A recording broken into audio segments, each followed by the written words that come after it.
Another day, another basketball stories na naman ang pagkikwentuhan natin. At ngayon nga ay ang pag-uusapan natin ang balitang pagtanggal na ng Los Angeles Lakers kay Rui Hachimura at ang balitang 4-team trade na magagawa pa ng Golden State Warriors. Kagaya nga ng naibalita ko sa inyo, inumpisahan na nga ng mga players ng Los Angeles Lakers ang practice sa loob ng kanilang pasilidad. At isa nga sa mga nakasama sa kanilang mga naging ensayo ay ang kanilang pinakabagong player na si Marcus Smart na nakuha nila sa loob ng buyout market matapos itong i-recruit ni Luka Doncic ngayong off-season. Yes, sa unang pagkakataon nga ay nakasama niya na maglaro sa loob ng court ang ilan sa kanyang mga teammate. Pwera na lang kay LeBron James at Luka Doncic na busy ngayon sa mga laro sa Eurobasket. Pero sa kabila nga niyan, ay alam na rin naman nga po ni Marcus Smart ang kanyang role sa team bago pa man siya pumirma dito ng kontrata. At eto ay upang matulungan ng Lakers, especially sina LeBron James at Luka Doncic pagdating sa depensa.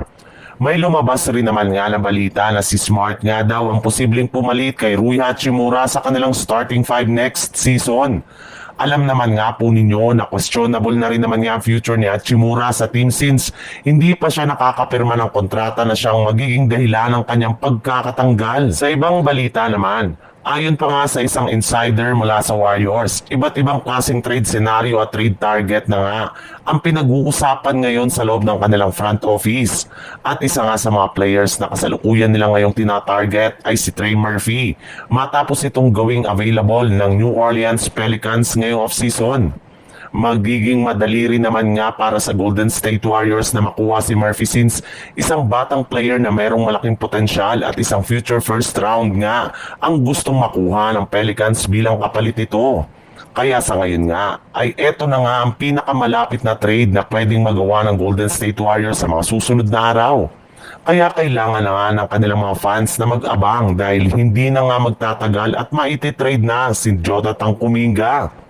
Sa katunayan, maaari nga nila itong magagawa sa isang 4-team trade kasama ang mga kupunan ng Phoenix Suns, New Orleans Pelicans at Brooklyn Nets. Bali dito nga ay makukuha ng Phoenix Suns si Jonathan Kuminga. Makukuha naman dito ng Pelicans sina Moses Moody, Nick Richards at 3 first-round picks. Sungkit naman dito ng Brooklyn Nets sina Grayson Allen at Nick Richards. Habang ang Golden State Warriors naman ay makukuha si Trey Murphy III.